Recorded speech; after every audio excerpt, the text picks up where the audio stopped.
आज Doubtnut app download करें। Doubtnut पर अपने सभी गणित, रसायन विज्ञान, भौतिक विज्ञान और जीव विज्ञान के डाउट्स का करो सफाया। बस प्रश्न की फोटो खींचो, एक ही प्रश्न को क्रॉप करो और तुरंत वीडियो सोल्यूशन पाओ। अभी डाउनलोड करें।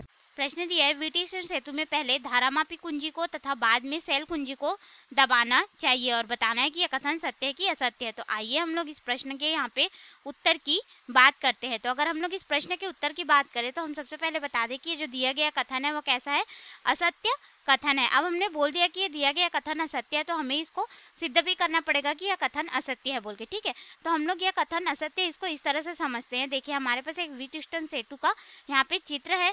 ये हमारे पास ABCD एक विटिस्टोन सेतु है जिसपे हमने एक सेल लगा दिया है E और उसके साथ में कुंजी K1 लगा के रखी है और मध्य में यहाँ पे गैल्वेनोमीटर है जो कि कुंजी K2 के साथ में जुड़ी हुई है। तो देखिए, जो विटिस्टोन सेतु होती है उसमें हम लोग सेल कुंजी K1 को पहले दबाते हैं, उसके बाद हम लोग कुंजी K2 को दबाते हैं। इसी प्रकार जब धारामापी कुंजी को पहले यानी कि K2 को पहले तथा सेल कुंजी को हम लोग बाद में छोड़ते हैं, कब? जब हम लोग इसको बंद करते हैं, ठीक है। तो यहाँ पे ये जो क्रम रहता है इसको हम लोग इसी तरह से क्यों रखते हैं ये भी हम लोग देखते हैं। अगर हम लोग इस क्रम को ध्यान में नहीं रखा जाएगा हमारे द्वारा तो जो संतुलन की स्थिति होगी, ठीक है, विटिस्टोन में संतुलन की स्थिति जो होगी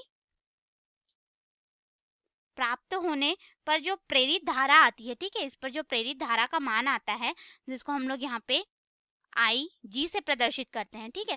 तो जो प्रेरित धारा IG का मान होगा के कारण जो धारामापी में विक्षेप होगा, ठीक है, उससे हमें यह संदेह होगा कि विटिस्टोन सेतु जो है वो पहले ही संतुलन की स्थिति में आ चुकी है और हम लोग को जो एक्चुअल में संतुलन की स्थिति है वह जब प्राप्त होगी तो हमें लगेगा कि इसमें कुछ विक्षेप अभी भी हो रहा है जिसकी वजह से हम लोग को संतुलन की स्थिति जो होगी वो सही से प्राप्त नहीं होगी। इसीलिए हम लोग विटिस्टोन सेतु में सबसे पहले क्या करते हैं, सेल की कुंजी K1 को इसको हम लोग दबाते हैं, उसके बाद फिर धारामापी की कुंजी K2 को हम लोग दबाते हैं। हम लोग कभी भी ऐसा नहीं करते कि पहले हम लोग धारामापी की कुंजी को दबाए उसके बाद फिर सेल की कुंजी को दबाए। ऐसा करने से क्या होता है कि हमें संतुलन की स्थिति प्राप्त होने में समस्या आ जाएगी और अगर हम लोग इस क्रम को ध्यान में नहीं रखेंगे तो।